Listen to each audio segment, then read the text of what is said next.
Big TV exclusive లో digital breaking news చూస్తున్నాం.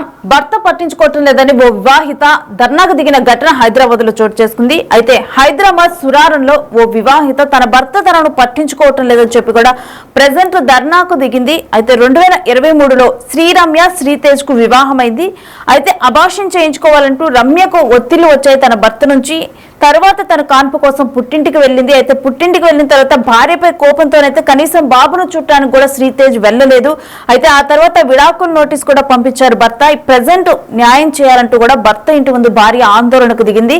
దానికి సంబంధించి దృశ్యాలు మనం చూస్తున్నాము. తను శ్రీరమ్య తను 2023లో శ్రీతేజ్ తో కలిపి వివాహం జరిగింది. వివాహం జరిగిన తర్వాత తను ప్రెగ్నెంట్ అవటం జరిగింది. ఆ తరువాత తన హస్బెండ్ వాళ్ళు అబార్షన్ చేయించుకోవాలని చెప్పి శ్రీరమ్యకు చెప్పినప్పుడు తను ఆ కాన్పు కోసం అని చెప్పి తన పుట్టింటికి వెళ్ళింది. ఆ తర్వాత బాబు పుట్టిన తర్వాత కూడా తన భర్త తనను చూడటానికి వెళ్ళలేదు. ప్రెసెంట్ అయితే విడాకుల కోసం నోటీసులు పంపించడం జరిగింది. అయితే ఆ తర్వాత ఇంకా తనే వాళ్ళ తల్లిదండ్రులతో కలిసి వచ్చి ఆ పుట్టిన బాబు ఆ చిన్న బాబుతో కూడా కలిసి వచ్చి ప్రెసెంట్ వాళ్ళ ఇంటి ముందర శ్రీతేజ్ వాళ్ళ ఇంటి ముందర ధర్నాకి కూర్చున్న దృశ్యాలను మనం చూస్తూ ఉన్నాం. అయితే దీనికి సంబంధించి వారు ఏం చెబుతున్నారో ఒకసారి విందాం. నేను ఆంధ్రప్రదేశ్ కాకినాడ సైడ్ విలేజ్ అమ్మాయిని. నాకు 2023 ఫెబ్ 23లో మ్యారేజ్ అయింది సార్. మ్యారేజ్ అయిన 3 months వరకు ఓకే, న్యూలీ మ్యారీడ్ కాబట్టి ప్రాబ్లమ్స్ ఏమి ఉండేవి కాదు. మ్యారేజ్ అయిన 3 months తర్వాత నేను కన్సీవ్ అయ్యాను సార్. ఆగస్ట్లో తెలిసింది కన్సీవ్ అయ్యానని.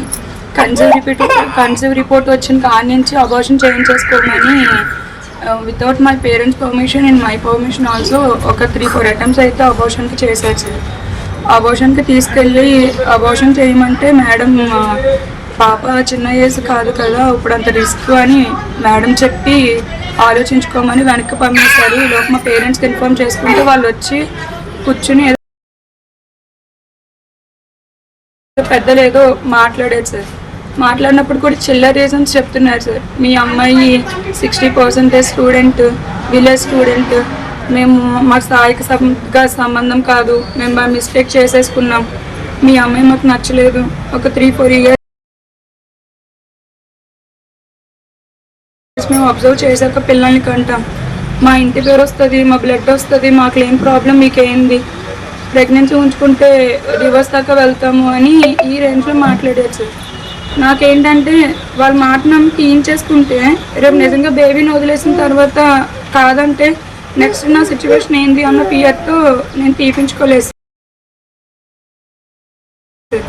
వాళ్ళంత హార్డ్గా చెప్పకుండా న్యూలీ మ్యారీడ్ కదా ఒక 1 year ఆగుదామని చెప్పుకుంటే మేబీ నేను నమ్మేసి తీయించేసుకున్నాను.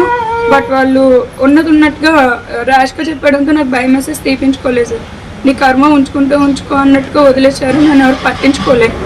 ఈ డిస్కషన్ అయినా within 1 week or 10 days బౌద్ధపల్లిలో సెపరేట్ రెంటెడ్ హౌస్ తీసి రెంటెడ్ హౌస్లో ఎవరికి ఇన్ఫార్మ్ చేయకుండా పెట్టేశారు సార్. అది కూడా ఫోన్ కాల్ కాదు, ఏమీ కాదు, ఒక పోస్ట్లో పంపించారు సార్ మా పేరెంట్స్కి. ఆ పోస్ట్ రీచ్ అయ్యేటప్పటికి వాళ్ళు ఇక్కడికి వచ్చేంత స్కోప్ లేదు, బికాస్ 700+ kilometers డిస్టెన్స్ ఉంటుంది. అయితే కట్టంతో పాటు మా ఫాదర్ 1,50,000 వరకు ఫర్నిచర్ పేమెంట్ కూడా అప్పుడే ఇచ్చేసారు సార్. సెపరేట్ అయితే పెట్టారు కానీ ఫర్నిచర్ ఏమీ పెట్టలేదు, నాకు గోల్డ్ కానీ ఏమీ ఇవ్వలేదు. నన్ను ఒక్కదాన్ని బ్యాగ్ పట్టుకుని పొమ్మని పంపించేశారు. ఇట్లా మెల్ల తాళి ఉంది, ఆ తాళితో వెళ్ళిపోయా. నాకు ఒక లాకర్ లేదు, గ్రైండర్ కూడా లేదు సార్. లాకర్ లేని గోల్డ్ అవన్నీ ఏం చేసుకుంటాం, ఇష్టం నేను దాని మీద పెట్టారు కదా. తర్వాత నా వైఫ్ ప్రెగ్నెంట్, చేసుకోలేకపోతుంది అని ఆయన రియలైజ్ అవుతారు అని చెప్పి ఆయన రియలైజ్ అవ్వాలన్న రీజన్తో నేనేం మాట్లాడకుండా 7th month ప్రెగ్నెన్సీ వరకు కూడా అట్లానే వెలగొట్టుకున్నాను సార్. మధ్యలో 3rd monthలో ఒకసారి మా పేరెంట్స్ వాళ్ళ ఇంటికి తీసుకెళ్లారు. Just tradition point of view తీసుకెళ్లారు, వీళ్ళకి ఇన్ఫార్మ్ చేసి తీసుకెళ్లారు. వెళ్ళిన తర్వాత 2 days తర్వాత ఒక 2 months ఉంచేసుకోండి మీ పాపని అక్కడే, అబ్బాయికి మార్కెటింగ్ ఫీల్డ్ కదా, తను ట్రాన్స్పోర్ట్ మీద తిరుగుతూ ఉంటాడు, సో ఉంచేసుకోండి అని చెప్పి అక్కడికి వెళ్ళిన తర్వాత ఇన్ఫార్మ్ చేసి నెక్స్ట్ నేను ఉండలేదు సార్. ఉండమన్నా ఉండలే, బికాజ్ నేను ఒక చిన్న జాబ్ చేసుకునేదాన్ని. అది లీవ్ ఎక్స్టెన్షన్ కోసమని నేను రిటర్న్ బ్యాక్ వచ్చానని చెప్పి బౌద్ధపల్లి వెళ్ళే రోడ్లో ఉన్న ఒక పార్క్లో మీటింగ్ పెట్టారు సార్. ఇది ఓన్ హౌస్. మాకు బౌద్ధపల్లిలో ఒక రెంట్ హౌస్ తీసారు. ఏ హౌస్లోని కాకుండా పార్క్లో మీటింగ్ పెట్టి నువ్వు రిటర్న్ బ్యాక్ ఎందుకు వచ్చావు, నీకు వచ్చే పని ఏంటి అని చెప్పి ఒక రోడ్డు మీద నుంచోబెట్టేసి పార్కుల్లో మీటింగ్లు పెట్టి అడుగుతున్నారు సార్. పార్కుల్లో ఆన్సర్ చేయలేదని చెప్పి మా ఊరు వచ్చేసారు. మా ఊర్లో గొడవలు చేసేసారు. అయితే అంత కట్నం ఇచ్చి స్థాయికి మించి మరి మా నాన్నగారు పెళ్లి చేశారండి. సుఖపడతానని ఎక్కడ లోటు లేకుండా అన్నీ చేశారు. కానీ వాళ్ళకి సాటిస్ఫాక్షన్ లేదు. డెలివరీకి అని పంపించి డివోర్స్ నోటీస్ ఇచ్చేశారు. బాబుని ఇప్పటి వరకు చూడలేదు. మధ్యవర్తుల ద్వారా ఏమైంది అని అడుగుతుంటే ఎవరికి సమాధానం చెప్పట్లేదు. డైరెక్ట్గా నేను వచ్చి మాట్లాడితే ఇంటికి తాళం వేసుకుని వెళ్ళిపోయారు సార్. ఏంటి అనేది ఎవరితోటి కూడా ఆన్సర్ చేయట్లేదు. మొత్తం నా బాధ్యత అంతా నాన్నగారి మీద పెళ్ళైనాక కూడా వదిలేసి వెళ్ళిపోయారు సార్. తాళం వేసుకుని వెళ్ళిపోయారు. 3 days నుంచి ఇక్కడే ఉంటున్నా.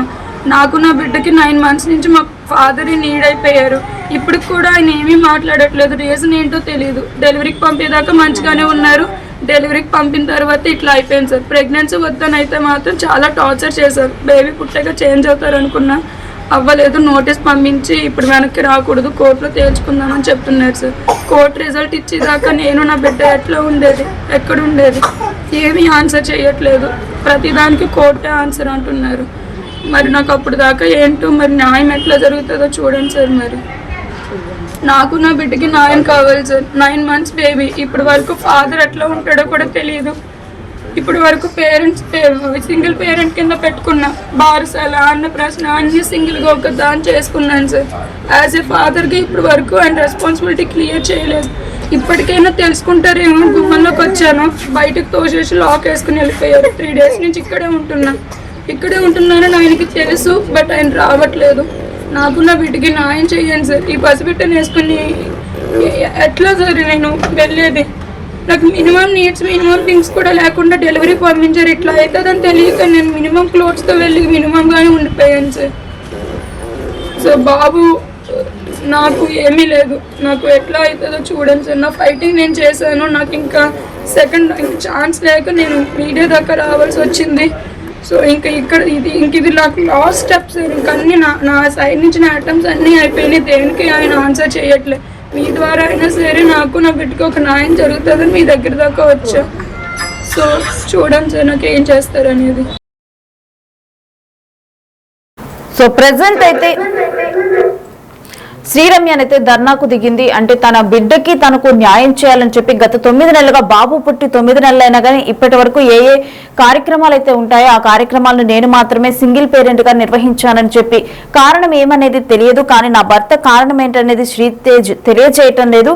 కానీ నాకు దూరంగా ఉన్నారు, విడాకుల నోటీస్ పంపించారు, నా తండ్రి ఈ బాధ్యతలన్నీ కూడా తీసుకుంటున్నారంటూ కూడా తను వాపోతుంది. మరోవైపు తన తండ్రి తన తాహతకు మించి కూడా తను జీవితం బాగుంటుంది అని చెప్పి శ్రీతేజ్కి ఇచ్చి వివాహం చేశారు. ఆ తర్వాత కూడా వాళ్ళు ఈ విధంగా బిహేవ్ చేయటం, అదే విధంగా ప్రెగ్నెంట్ గా ఉన్నప్పుడు తనను ప్రెగ్నెన్సీ తీయించుకోవాలని టార్చర్ చేయడం జరిగిందని చెప్పి తను చెబుతూ ఉన్నారు. అయితే బిడ్డ పుట్టిన తర్వాత మారుతారు అని చెప్పి తను భావించినట్లుగా చెప్పారు. అయితే తను పుట్టింటికి డెలివరీకి వెళ్లేంత వరకు కూడా పరిస్థితి అంతా బాగానే ఉంది. అయితే ఆ తర్వాత ఇటువంటి సిచ్యువేషన్ ని నేను ఫేస్ చేస్తున్నాను అని చెప్పి తను ప్రజెంట్ మాట్లాడుతున్నారు. అయితే శ్రీరమ్యతో పాటు తన తల్లిదండ్రులు కూడా రావటం జరిగింది. ఆ బాబుతో పాటు ప్రజెంట్ అయితే భర్త ఇంటి ముందర, శ్రీతేజ్ ఇంటి ముందరే వాళ్ళందరూ కూర్చొని కూడా ధర్నా చేస్తూ ఉన్నారు. అయితే తనని ఆదరించాలని, తన ఇంట్లోకి రానివ్వాలని చెప్పి కూడా ప్రజెంట్ తను కోరుతున్నారు. అయితే ప్రజెంట్ హైదరాబాద్ సురారంలో వివాహిత ధర్నా అనేది ప్రజెంట్ ఆ ప్రాంతంలోనైతే కలకలం రేపుతోంది. ఎందుకంటే ఎప్పటి నుంచో కూడా వీళ్ళు కలిసి 2023లో వివాహమైన తర్వాత